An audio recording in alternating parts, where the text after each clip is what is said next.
Hello, everyone, and welcome to the Dr. Ali Show, where you will find special guests, hot topics, and unexpected surprises. So sit back, relax, and enjoy the show.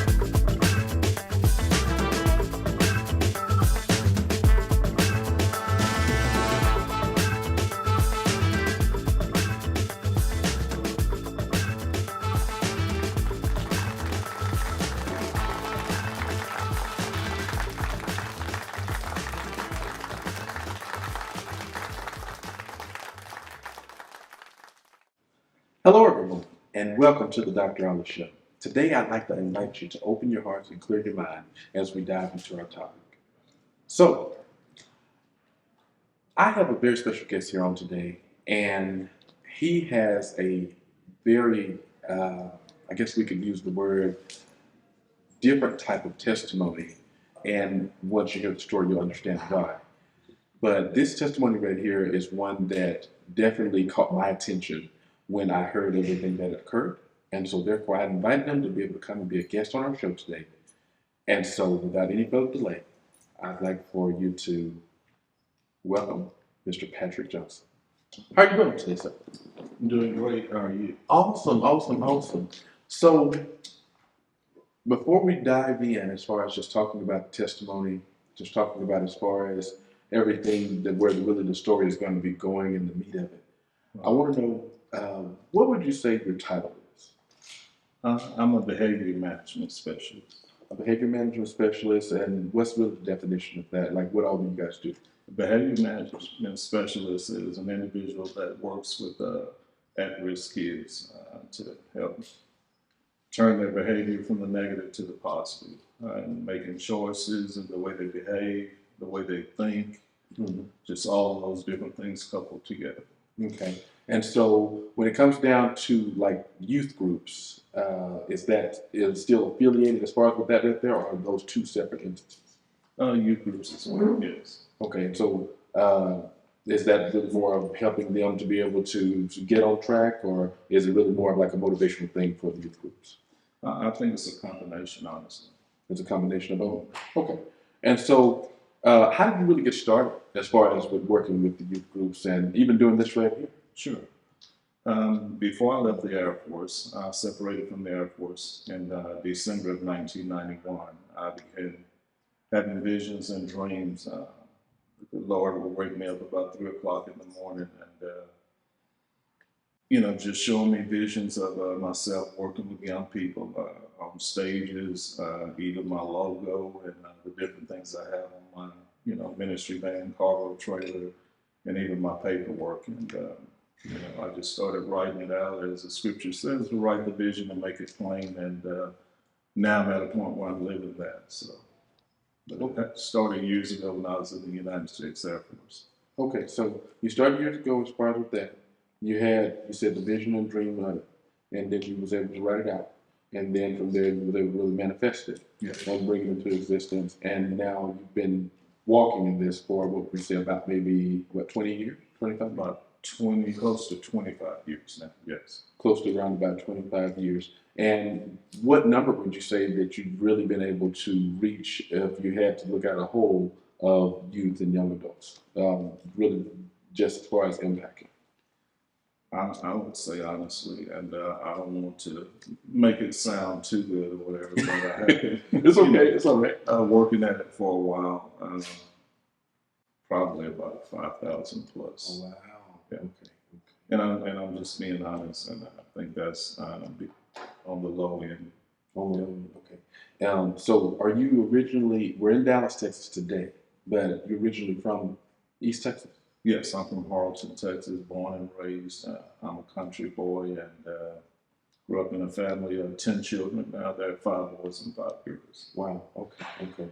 Harleston.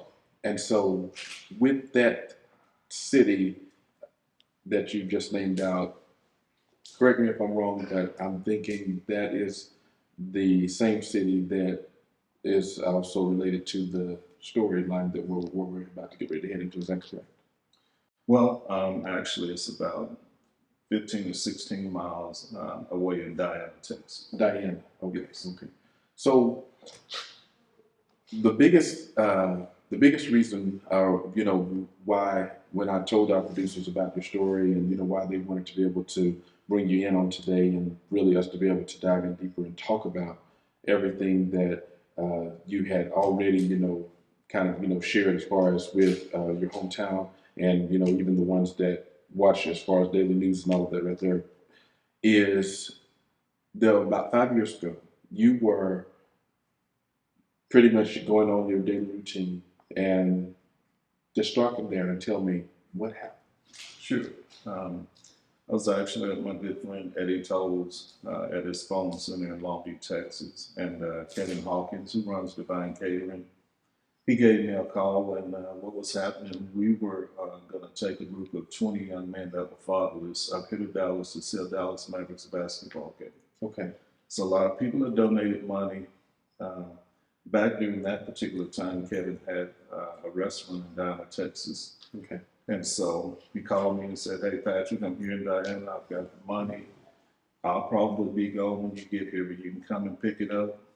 And, so you can go and purchase the tickets." Yeah. So I drive from Long Beach to Diana. I get there. Kevin's running a little behind. And we start, talking. He gives me the money. I call my wife, said, "Hey, babe, you want me to grab dinner for us?" And of course, the answer was yes. So I take her and the kids' orders. Kevin leaves, heading to Pine Tree. I leave Harleton and Diana. Again, it's maybe 15 to 17 minutes apart. So I'm going up this hill, and I see this lady standing outside of a vehicle. It's a red, nice looking pickup. And I'm thinking she's waiting on me to pass by so she can go across the street and check her mailbox. Okay. I don't see her 9-year-old daughter on the other side. Okay. So I'm going up the hill. All of a sudden, her daughter runs out in front of me. I hit her. She goes airborne. I'm in shock and I'm just screaming at the top of my voice. And I pull over to the side. Deanna, that's the young lady's mom.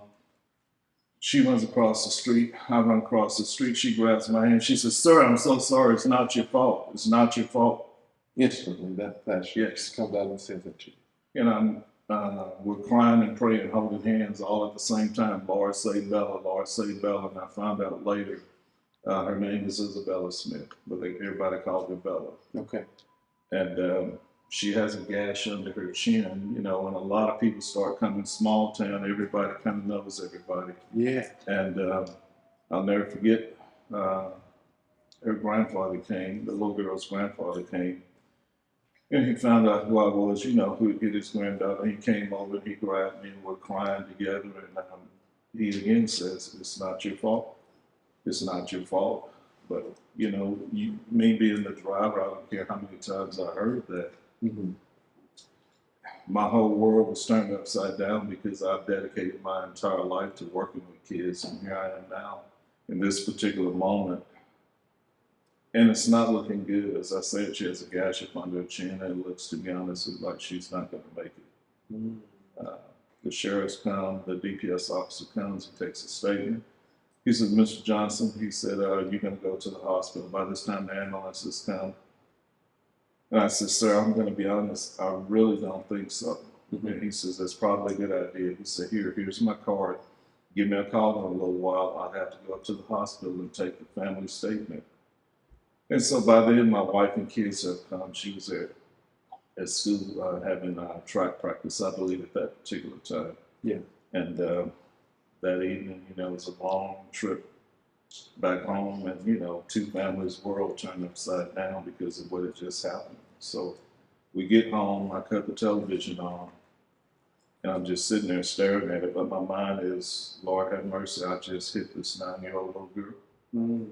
And I dedicated my entire life to working with young people. Right. That's why I wanted to start at the beginning, as far as with just stating what you did and everything, because it was so crazy that you ended up as far as having the vision and all of that right there, manifesting this. Now you've been working with youth and young adults for an extensive amount of years, and then all of a sudden, that's like the main thing that your heart has been dedicated to is the thing that really, we could say, punctured you the most with this right here. And so when that occurred, first thing I wanted to ask you was, so you struck it. You said there was a gash there. Was a lot of blood and a lot of things as far as like it wasn't anything like that. It's just like she was just out. It was almost like as if the God just took her. Okay. So at that particular time, you said she was still alive. I couldn't tell whether she was alive or not. To me, honestly, and this is just my personal opinion, she looked like she was gone. So it was almost like as if instantly when the struck happened, then that occurred. So when they as far as got your statement and everything, I know a lot of people, like you said, the family was for you, but did you? A lot of people was watching, had mixed emotions and thoughts and things like that. Did you have any people that said that was against you, or that said that you were wrong? No, not one person. Out of all of that, and the crazy thing, honestly, is that during that particular time, racial tensions were high. Yeah. Because of certain incidents with the police and African American males, and so but I didn't have not one person that ever said any negative thing to me. The family welcomed me and loved on me, even to the extent that the day that we got home from the funeral, Mm-hmm. there was an envelope on my door, and I opened it up. There's no name on the outside. It was three $100 bills, and it was a note inside with no name on it that said, "Patrick, you and Shanna do so much for the community, and we just want to be a blessing to y'all during this tough time or whatever." Oh, And that was it. okay. Okay. And so you received a lot of love as far as from the people.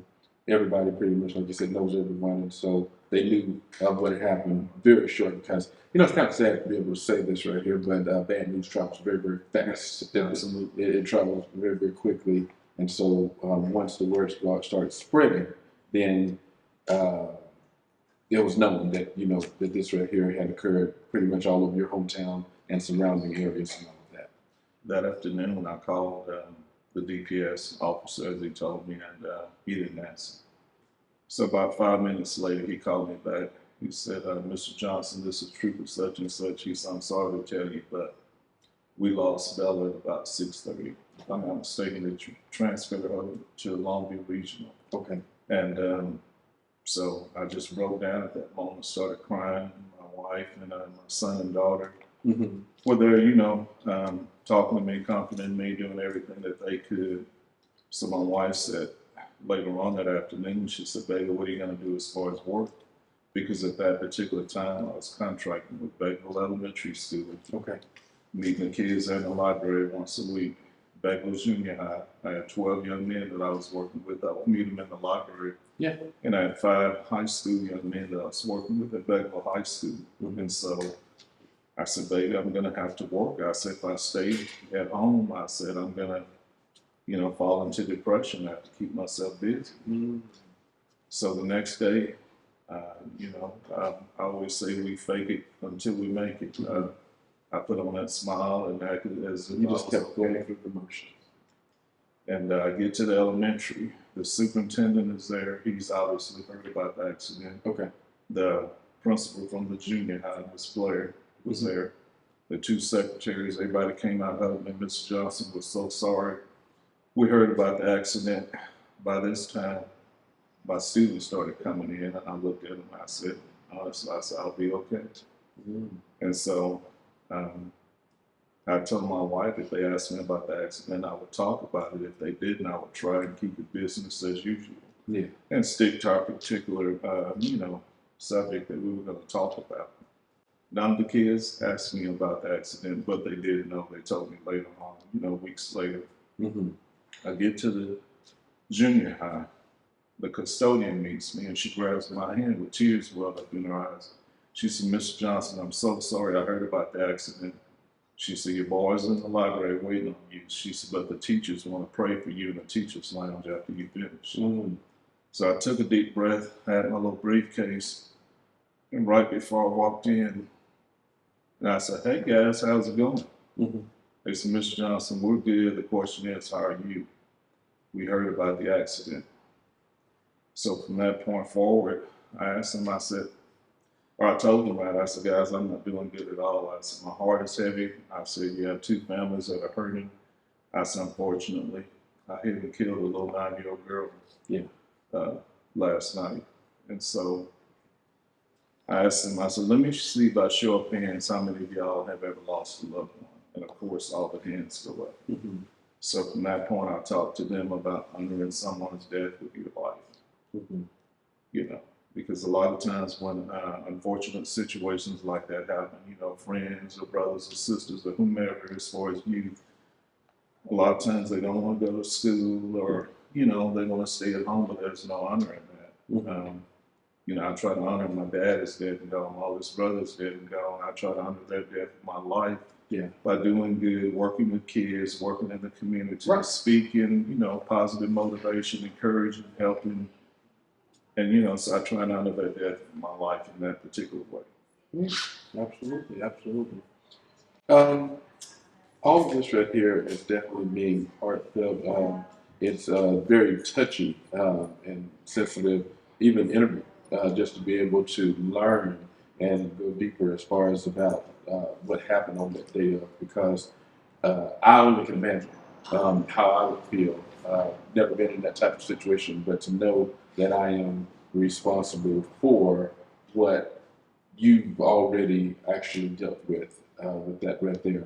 But I want to go just a little bit deeper as far as with the conversation. But what we're going to do is we're going to take a commercial break and just take a little bit of time to be able to gather some more thoughts. And when we come back, then I want to be able just to pick up the second half with asking you a couple more questions and just having you be able to elaborate. But this right here is really good as we really, I like to call this right here, I will start it off by just going ahead and stating what the topic of today is, the journey to healing from all this right here, because I know you had to somewhere be able to, you know, begin the healing process after, you know, a great tragedy like this right here. So, and it was unexpected. So we're going to take a commercial break, and when we come back, we will conclude and go from there. We'll be back right after this.